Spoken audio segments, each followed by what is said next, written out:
शांति।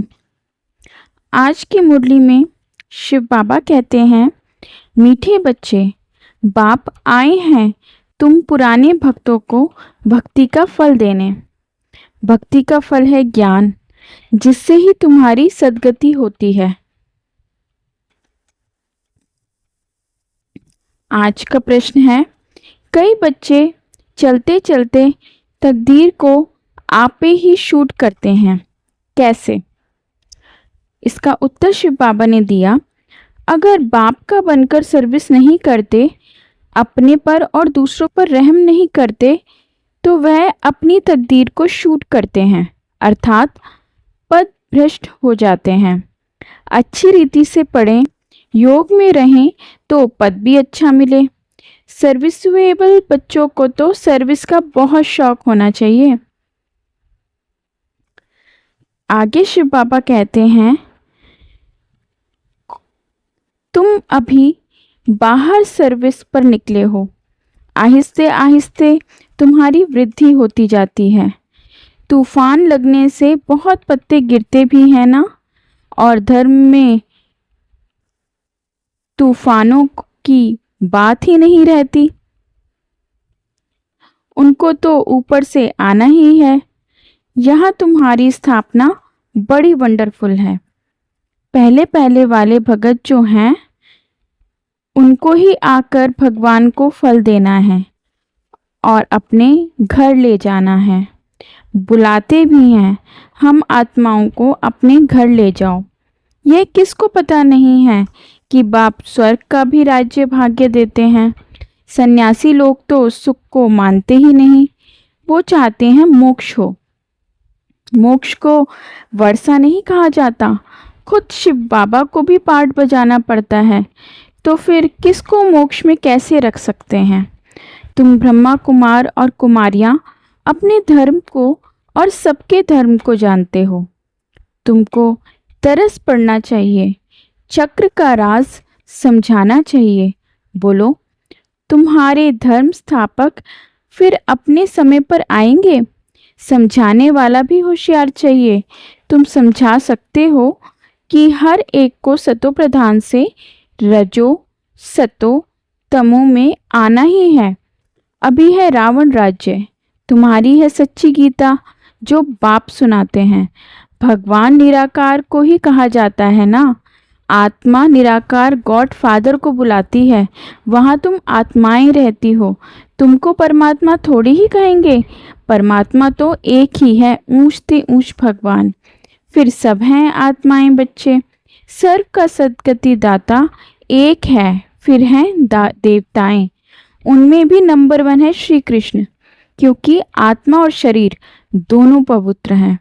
तुम हो संगम युगी, तुम्हारा जीवन अमूल्य है, देवताओं का नहीं है। ब्राह्मणों का अमूल्य जीवन है।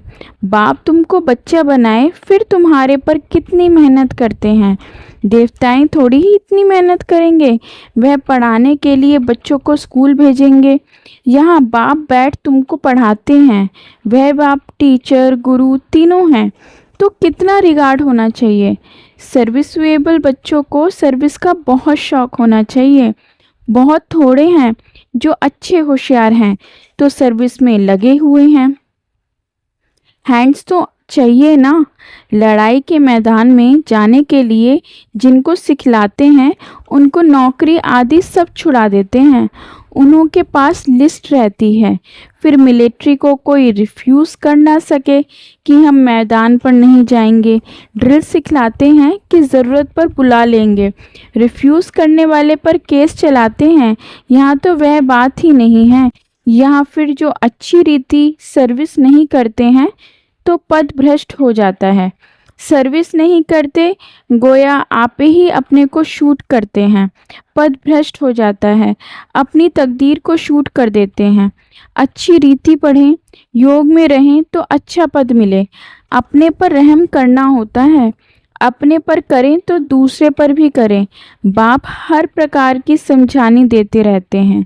यह दुनिया का नाटक कैसे चलता है, जो राजधानी भी स्थापन होती है। इन बातों को दुनिया नहीं जानती। अब निमंत्रण तो मिलते हैं, 5-10 मिनट में क्या समझा सकेंगे? 1-2 घंटा दें तो समझा भी सकेंगे। ड्रामा को तो बिल्कुल नहीं जानते। पॉइंट्स अच्छी अच्छी जहाँ तहाँ लिख देनी चाहिए, परंतु बच्चे भूल जाते हैं।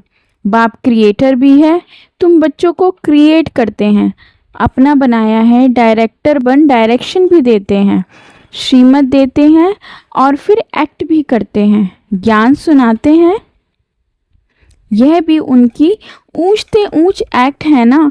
ड्रामा के क्रिएटर, डायरेक्टर और मुख्य एक्टर को ना जाने तो क्या ठहरा। धारणा के लिए मुख्य सार।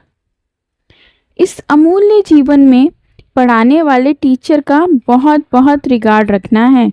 पढ़ाई में अच्छा होशियार बन सर्विस में लगना है। अपने ऊपर आप पे ही रहम करना है। अपने आप को सुधारने के लिए सिविलाइज्ड बनाना है। अपने कैरेक्टर सुधारने हैं। मनुष्य को देवता बनाने की सेवा करनी है। आज का वरदान। रूहानी ड्रिल के अभ्यास द्वारा फाइनल पेपर में पास होने वाले सदा शक्तिशाली भव। जैसे वर्तमान समय में प्रमाण शरीर के लिए सर्व बीमारियों का इलाज एक्सरसाइज सिखाते हैं, ऐसे आत्मा को सदा शक्तिशाली बनाने के लिए रूहानी एक्सरसाइज का अभ्यास चाहिए। चारों ओर कितना भी हलचल का वातावरण हो, लेकिन आवाज़ में रहते आवाज़ से परे स्थिति का अभ्यास करो। मन को जहाँ और जितना समय स्थित करने चाहो उतना समय वहाँ स्थित कर लो, तब शक्तिशाली बन फाइनल पेपर में पास हो सकेंगे। आज का स्लोगन। अपने विकारी स्वभाव, संस्कार व कर्म को समर्पण कर देना ही समर्पित होना है।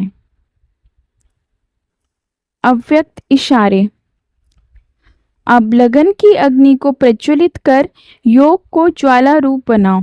जब तक आपकी याद ज्वाला रूप नहीं बनी है, तब तक यह विनाश की ज्वाला भी संपूर्ण ज्वाला रूप नहीं लेती है।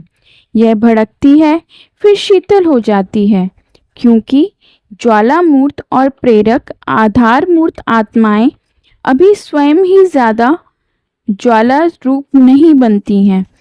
अब ज्वाला रूप बनने का दृढ़ संकल्प लो और संगठित रूप में मन बुद्धि की एकाग्रता द्वारा पावरफुल योग के वाइब्रेशन चारों ओर फैलाओ।